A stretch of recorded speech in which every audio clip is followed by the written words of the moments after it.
बोलो राजेश्वर भगवान की, भारत माता की। देवाजीने ने समग्र गामनो हृदयथी आभार અને અભિનંદન આપીશ કે આવો સરસ રૂડો પ્રસંગ રાખ્યો અને દેવાજીએ એમના મિત્રનું સ્વાગત રાખ્યું, મારું રાખ્યું, એટલે એમનો પણ હૃદયથી ખૂબ ખૂબ આભાર ને ધન્યવાદ। સાથે આપણા કાર્યક્રમમાં ઉપસ્થિત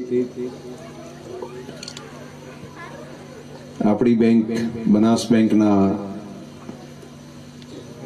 ખેડૂત પુત્ર તરીકે સતત ખેડૂતોના પ્રશ્ન માટે લડતા ઝઝૂમતા એવા સિમ્પલ સાદા માણસ પરંતુ વિચારો ખૂબ સારા અને સતત ખેડૂતોની ચિંતા કરતા માન્ય શ્રી ડાયાભાઈ પિલિયાતર, એવા જ આપણા પૂર્વ ધારાસભ્ય અને ખેડૂતોની વચ્ચે રહેતા માન્ય શ્રી આપણા શિવાભાઈ ભુરિયા, એવા ભાઈ આપણા રજનીશભાઈ ભેમાભાઈના પોતરા, અહીંયા પણ ધારાસભ્ય તરીકે ભેમાભાઈ ઘણા વર્ષોથી આપણે ત્યાં કામ કર્યું છે, એપીએમસીના ચેરમેન મલાબા, બા કેવું રહું તમે ઉંમર લાયક છે, સાથે સાથે ભાઈ આપણા ઈશ્વરભાઈ,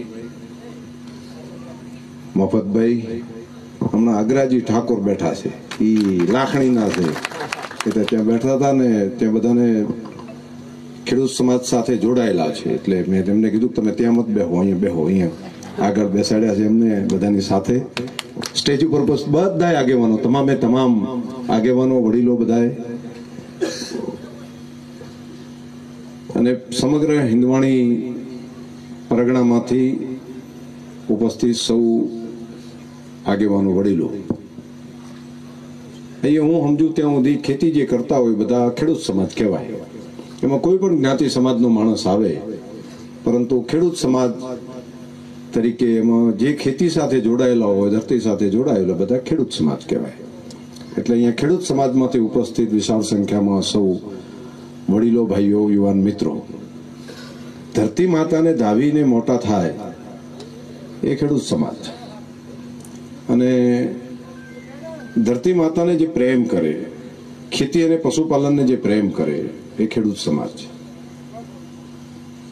અહીંયા ખેડૂત હોય તો બધાની ચિંતા કરે, ખેડૂતનો સ્વભાવ એવો કે જે ગામમાં એક કારીગર વર્ગ હોય તો એની પણ ચિંતા કરે, નાનું મોટું મંદિર હોય તો એમાં પૂજારી હોય તો એમની પણ ચિંતા કરીને પેલું કરે, તો ઘરે કોઈ પંખીઓ બેઠા હોય ને તો પંખીઓ માટે પણ સવારે મોટી મોટી દાણ કોઈ પ્રભાત ફેરી ફરતા હોય તો એને આપવાનું કામ કરે, ગાય માતા માટે હોય તો પુલાની પણ વ્યવસ્થા એ કરે, અને કીડિયું નગરાઓ પૂરવાનો પણ સ્વભાવ જેનો બનતો હોય એ ખેડૂત, એટલા માટે ખેડૂત એને ધરતીપુત્ર કહ્યો છે, અને એટલે અહીંયા બેઠેલા બધાએ ખેતી સાથે જોડાયેલા વર્ગ છે ને એમની ખેડૂતોની બેંક, એ બેંકના ચેરમેનનું અહીંયા સ્વાગત થતું હોય તો એનો દરેકને રાજીપો સહજતાથી હોય, અને તમે પણ આ રાજીપાની અંદર દેવાજીના નિમંત્રણને માન આપીને પૂર્વ હિંદવાણી પરગણું અહીંયા આગળ ઉપસ્થિત છે, તમામનો હૃદયથી ખૂબ ખૂબ આભાર, ધન્યવાદ, અને રાજેશ્વર ભગવાનને પ્રાર્થના કરું કે તમામને શક્તિ આપે, બુદ્ધિ આપે, જ્ઞાન આપે, અને એના થકી નવી પેઢી ખૂબ વિકાસ કરે એવી હૃદયપૂર્વકની ખૂબ ખૂબ શુભકામનાઓ। મને ખૂબ રાજીપો થયો કે આટલા બધા બેઠા છે ને એમાં એક જણ બીડી નથી પીતો। આ કોઈ નાની ઘટના નથી, એમ જે આપણને નહીં, બધાને કેટલાકને બધું ખરાબ જ દેખાય, પણ મને ખૂબ સારું સારું દેખાતું હોય છે કે આ કોઈ નાની ઘટના છે, એક પણ જગ્યાએ ક્યાંય ભઠ્ઠી હળગતી નથી। આ કેવડી મોટી ક્રાંતિ કહેવાય, એટલે તમને બધાને હું વંદન કરું છું, અભિનંદન કરું છું, અને કોઈ ચાહે ગાળીને પેલું કરતા નથી, એટલે આ તો બહુ મોટો ચમત્કાર છે, તમે બધા એમ આ કેવડી મોટી મર્યાદા ભરો છો, તમે બધા કેટલું ધ્યાન રાખીને પેલું કામ કરો છો, એક વખત આ બધા માટે તાલીઓ વધારો બધા માટે, એટલે કોઈ પણ પ્રકારનું વ્યસન ના હોય એવું એક સમાજ જીવન નિર્માણ થાય એ સપનું હોવું જોઈએ, અને એમાંથી યુવાનો પ્રેરણા લે, વડીલોમાંથી, અને કેટલું મોટું કામ તમે બધા કરી રહ્યા છો, ખૂબ અભિનંદન। આ તમે બધી જગ્યાએ અમે આવવાનું ખાલી મર્યાદા ભરો એવું મત કરજો, બાકી તો અમને ઠા પડે હો.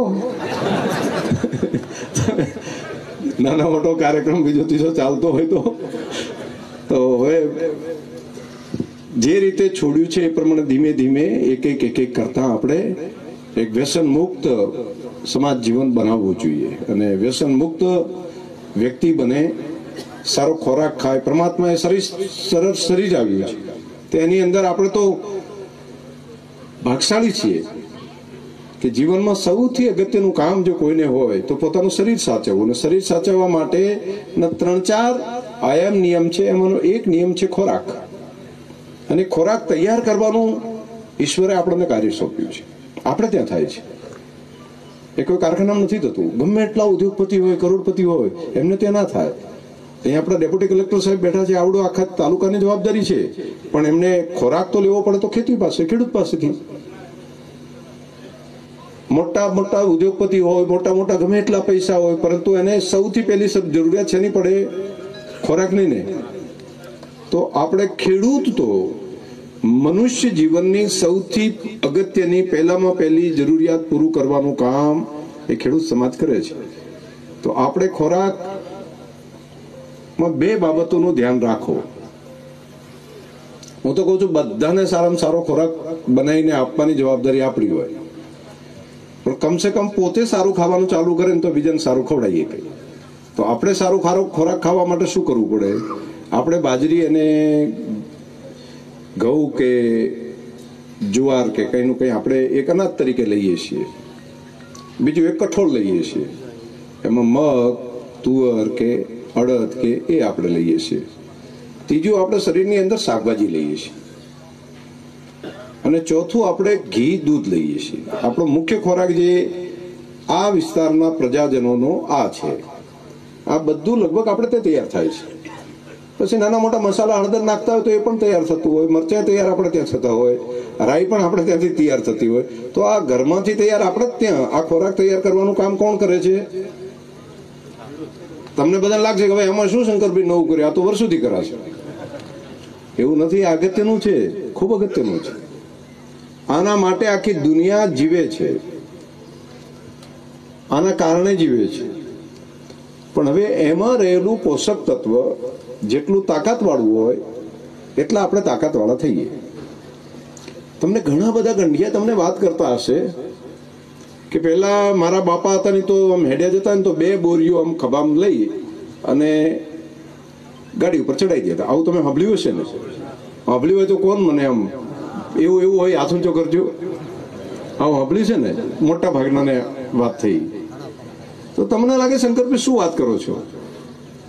કેટલા એવા હતા કે ગાડાને પેલું પૈડું નીકળી ગયું ને તો એક હાથે આમ પકડી રાખ્યું હોય ને કીધું કે ચડાય હું ટેકો કરું છું. એક માણસે ભરેલું ગાડું આખું ઊંચું કરી નાખ્યું. આવા ગંઢિયા હતા કે નહીં? અત્યારે ગોત્યા જડે છે? અત્યારે એમ ગોતવા જે હોય ને તો ભાગ્યે જ કોક જડે એમ. તો આ હાથ ઉપર લઈને રૂપિયાને જાતે પાડેલો.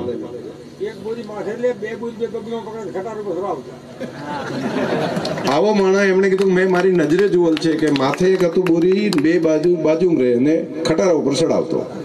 તો હવે કેમ નથી થતું? હું આ વાત ઉપર તમારા ધ્યાન ઉપર મૂકું છું. શું થઈ ગયું? એ જ નસલ છે, એ જ તાકાતવાળા, એ જ પૂર્વજોના સંતાનો છે. પણ જતું શું રહ્યું? જે જતી રહી બાબત એ તમારા ધ્યાન ઉપર મૂકું છું. આ તાકાત ક્યાંથી આવતી હતી? તાકાત આવતી હતી જમીનમાંથી, ધરતીમાંથી આવતી હતી. ધરતીમાં શું હતું? એમાં જ રહેલા પોષક તત્વો જે હોય એ બધા એટલા તાકાતવાળા હતા કે બધા એમાંથી અનાજમાં આવતા, ખોરાકમાં આવતા. એ ખોરાક શરીરમાં જતો. હવે પોષક તત્વો ના રહ્યા. ઘઉં તો એના હતા, એનાથી વધી ગયા. ઉત્પાદન જેટલું પહેલું થતું હતું એના કરતા વધારે થયું. હવે ધરતીના પોષક તત્વો એટલા ને એટલા રહ્યા. પરંતુ બિયારણ એવું આવ્યું કે આપણું ઉત્પાદન વધી ગયું તો પોષક તત્વો ઘટી ગયા. સમજાય છે આ વાત? અમેરિકામાં 200 વર્ષ પહેલા, અત્યારે હમણાં અમેરિકાનું એક થયેલું સંશોધન હું તમને કહું છું, લેબમાં થયેલું સંશોધન કહું છું. હું ખેડૂતનો દીકરો છું અને મને આ થોડી જિજ્ઞાસા છે એટલે જોઉં છું. 200 વર્ષ પહેલા જે મોસંબી ત્યાં આગળ થાય છે જેટલું વિટામિન સી મળતું હતું, વિટામિન સી મોસંબીમાં ભરપૂર હોય, એક મોસંબીની અંદરથી જેટલું વિટામિન સી મળતું હતું એની જગ્યાએ અત્યારે 8 મોસંબીના જસ્ટ જ્યુસ કાઢે અને એમાંથી વિટામિન સી અલગ કરે ત્યારે મળે છે. એટલે 1ની 8 થઈ ગયું, પણ વિટામિન સી ઘટી ગયું. આ વિટામિન સી એકલું નહીં. અત્યારે ઘણાને કહે છે ડોક્ટરો કે તમારે B12 ઓછું છે, યાદ નથી રહેતું ને એટલે શું બોલે છે, B12 નું ઇન્જેક્શન લ્યો, B12 ની ગોળીઓ લ્યો, એવું કહે છે બધાને. કેટલાકને D3 આપવાનું કે છે, D3 નું ઇન્જેક્શન. આ ડોક્ટરો મેડિકલ સાથે જોડાયેલા છે ને, દવાખાને જાવ ને એટલે કે આ ગોળી લઈ લો એટલે તમને મળી જશે. તો એ ગોળીમાં શું કરે છે, આ તત્વ નાખે છે બહારથી તૈયાર કરીને. આ બધું ધરતીમાંથી મળતું હતું, આ માટીમાંથી મળતું હતું. અને એટલું પોષક તો અત્યારે ખોરાક એટલો ને એટલો ખો, પરંતુ પોષક તત્વ આટલું જ મળે છે. હવે એટલા પોષક તત્વોમાંથી તો તાકાત એટલી જ મળે ને. હવે પેલા નાનપણથી આ આટલા પોષક તત્વો સાથેનો જેનો ખોરાક તૈયાર થયો હોય, એનું જઠર તૈયાર થયું હોય, એના આંતરડા તૈયાર થયેલા હોય તો એ તાકાત વાળો થઈ શકે. તો આને નવેસરથી આવી ધરતી કરી શકાય કે ખાલી વાત કરીને હવે તો જમાનો જતો રહ્યો ને આપણાથી ના થાય આવું કરીને માંડી વાળવું? તો કેટલાક મોટા ભાગના એવું માંડી વાળે એ જમાનો જતો રહ્યો, આપણા ગંઢિયા ખૂબ તાકાત વાળા હતા, હવે ના થાય. ના, હું આશાવાદી માણસ છું. હું કહું છું ફરી એવા યુવાનો તૈયાર કરી શકાય, ફરી આપણી ધરતીને એવી તાકાતવાળી કરી શકાય. અને આ પોષક તત્વો આપણી ધરતીમાં આપવાનું કામ જીવામૃતના માધ્યમથી થઈ શકે, ખાલી જીવામૃતથી. અને આપણી દેશી ગાયના જરણમાંથી તૈયાર કરેલા જીવામૃતથી જો 8 થી 10 વર્ષ એટલી ધરતીને જો આપણે તૈયાર કરી લઈએ તો ફરી એવી તાકાત વાળો ખોરાક આ ધરતી ઉપર તૈયાર થાય. બધા પોષક તત્વો આવે છે. ના, પ્રયોગ કરેલી હું વાત કરું છું, એમને નથી કહેતો, કોઈ કે વાત કરીને કહેતો નથી કહેતો. મેં મારા ખેતરમાં કર્યું, એને લેબની અંદર જઈને ચેક કરાયું, આખા પોષક તત્વો એકદમ બદલાઈ ગયા છે. એવું ઘણી જગ્યાએ ઘણી બધી યુનિવર્સિટીની અંદર થયું.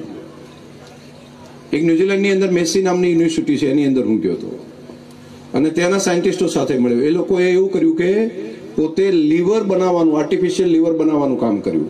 અને લીવર શેનાથી બને છે? તો પ્રોટીનથી બને છે. અહીંયા સાયન્સના ઘણા બધા વિદ્યાર્થીઓ છે, ખબર હશે.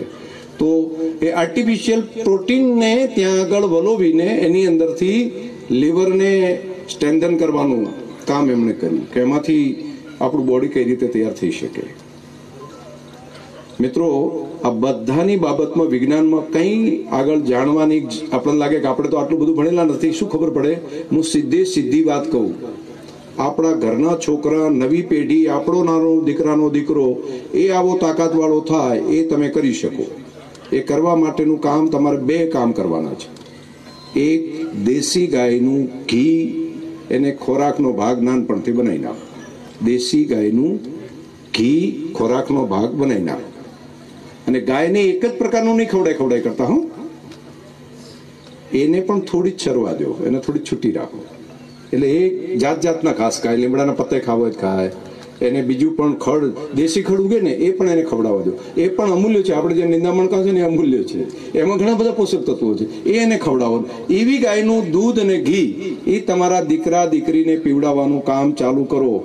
આ ઉદ્યોગપતિ પાસે આ નથી, આ તમારી પાસે જ છે. આ કોઈની પાસે તાકાત નથી. આવું કરવાનું કામ તમે કરી શકો. આપણા બાળકોને તૈયાર કરવાનું કામ આપણે કરી શકીએ. એક. બીજું, જીવામૃત હવે સમજાવવાની જરૂર નથી.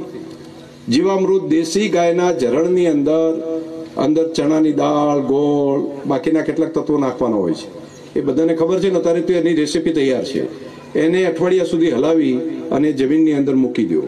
1 વર્ષની અંદર જમીનમાં રહેલા સૂક્ષ્મ તત્વો એટલા બધા બહાર આવી જશે અને 1 લાખ જેટલા બેક્ટેરિયા જમીનમાં છે સહજતાથી. એ બેક્ટેરિયા નાના જંતુઓને જીવંત કરે છે. અળસિયું માત્ર નથી કહેતો, અળસિયું તો ખરા, પણ એના સિવાય એ માટીને ખાય, એમાંથી બહાર કાઢે. એટલે શરીરને જે જોવે છે ને તત્વો, એ બધા જમીનને આપી દે. આપણા શરીરને જેટલા તત્વો જોઈએ છે, આયર્ન જોવે છે, આપણે લોહ તત્વો જોવે છે, બધું એરે કાઢીને જમીનને આપે. એ જમીનમાંથી પછી છોડ લઈ લે અને છોડમાંથી આપણે ખાઈએ. એટલે આપણે જે પહેલા આપણા પૂર્વજો હતા ને એટલા તાકાતવાળા આપણે થઈ શકીએ. વધારે નહીં તો 1 વીઘો તો કરો ઘરના છોકરા માટે, કે આમાંથી આટલી જમીનમાં 1 વીઘામાં થયેલા ઘઉં આવા હશે. 1 વીઘામાં થયેલી શાકભાજી તો હું આવી ખાઈશ. તમે અખતરો કરો, માત્ર 20-25 વર્ષની અંદર નવી જનરેશન છે ને એ